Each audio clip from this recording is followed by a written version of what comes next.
Hi everybody, this is Jake, your resident content cowboy here. Yeehaw! And Pokemon Unite releases tonight, UTC 7 o'clock, which for me on the West Coast means midnight. That's what everybody is saying. I'm just giving you that information. And I wanted to give you the number one tip I think new players should take away. Take away? No. I want to give you the number one tip that I think will help new players when playing a MOBA like this. What is a MOBA? It's a who cares? You know what a MOBA is. I also, in this video, I'm going to shout out a few content creators that I think are doing a great job. I'll have links to their channels below so you can check them out. I plan on putting a ton of Pokemon Unite content out, so if you like that, stay tuned to this channel. Like, comment, subscribe. Thank you. I love you.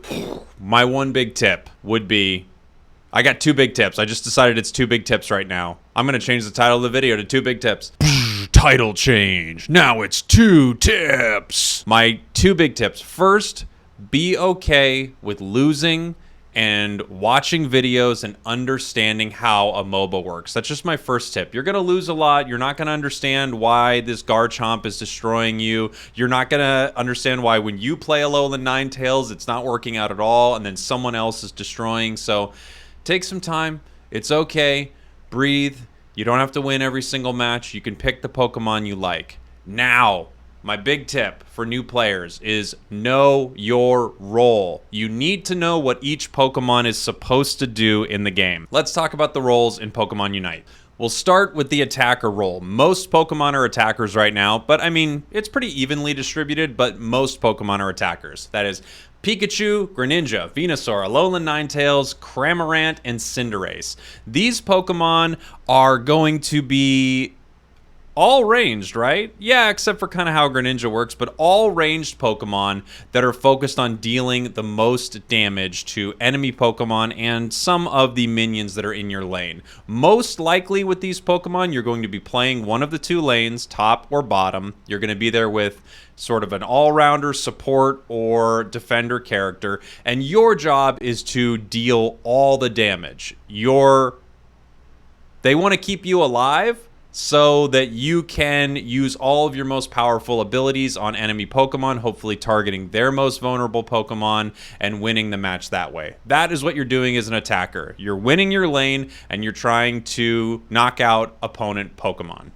The next role is Speedster. Speedsters are Zeraora, Talonflame, Absol, and Gengar. So, Speedsters. I'd say for the most part with Speedsters, you're going to be in the jungle. And if you don't know what that means, there are going to be some videos coming out. I think there are some already on YouTube that are pretty good that tell you how to jungle. There are going to be a ton of jungling guides, but basically you're moving through the middle of the map. You're knocking out those wild Pokemon there, gaining levels, and then choosing either top or bottom. I feel like I see it happen more often with bottom early, but it really depends on whichever lane is kind of being pushed. You're going to head that direction and see if you can help with a little team fight there. That's your main job as a speedster. Of course, when you first start playing, you can do any of these things. You could be a speedster and be in lane, but for the most part, if you want to play your role, speedsters are often going to be the jungle Pokemon.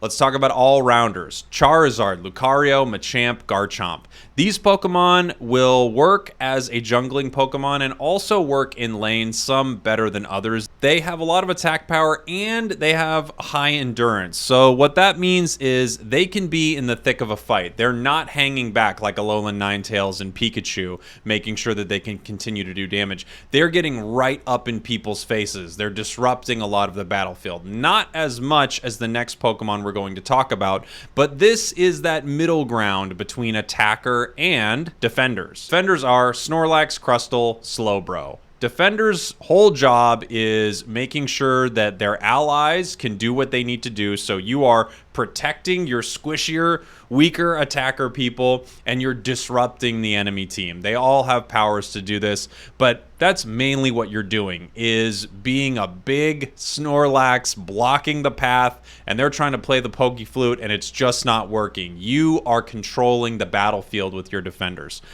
You can have a defender where you're getting a lot of kills, knockouts. I know some people don't like talking about the Pokemon getting killed, getting a lot of knockouts, but that's not necessarily your job. I don't think that you're doing yourself and your team a service if you leave the match and Snorlax has the most knockouts. That's not the way to play these characters. Again, knowing your role. And then there is Supporter. Supporter is Eldegoss, Mr. Mime, Wigglytuff. I love Eldegoss. It's the only Pokemon right now that can heal and keep everyone alive. Your job is inflicting status conditions on the opponents with someone like Wigglytuff, Mr. Mime helping to control the battlefield. He's kind of a weird in-between one for me. And then Eldegoss is healing your team and keeping them alive. Again, you can get knockouts with Wigglytuff, but your job isn't really that. You want your attacker to get all of the knockouts. That way, their level goes up higher than everyone else, and they can start to run amok over the match. They can become a hyper carry. So there you go. I hope that helps. Know your role. That's really my #1 tip. And of course, be okay with losing. Let me talk about a few people that I think you should check out. First is Peak MP on YouTube. I really like a lot of his videos. He's got a ton of stuff. I know he's going to be releasing a bunch when the game comes out. You should really check him out. He has a lot of good information. He goes over every Pokemon, goes over items. I really, really like his energy, so check out Peak. Second is Super Teeds. I'm sure you've run into Super Teeds if you're looking for Pokemon Unite videos. She has tons of good stuff, great guides. I really love her editing, great vibe, and clearly knows a lot about MOBAs. So I would highly recommend checking her channel out. Finally, someone's videos that I've been watching a ton of are Crashy with an exclamation point, Krashy exclamation point. He is also putting out a ton of great content. So check him out. Pokemon Unite comes out tonight. Pokemon Unite comes out tonight. All right, I'll see you on the battlefield. I'll be the Greninja. Bye, everybody. Mwah.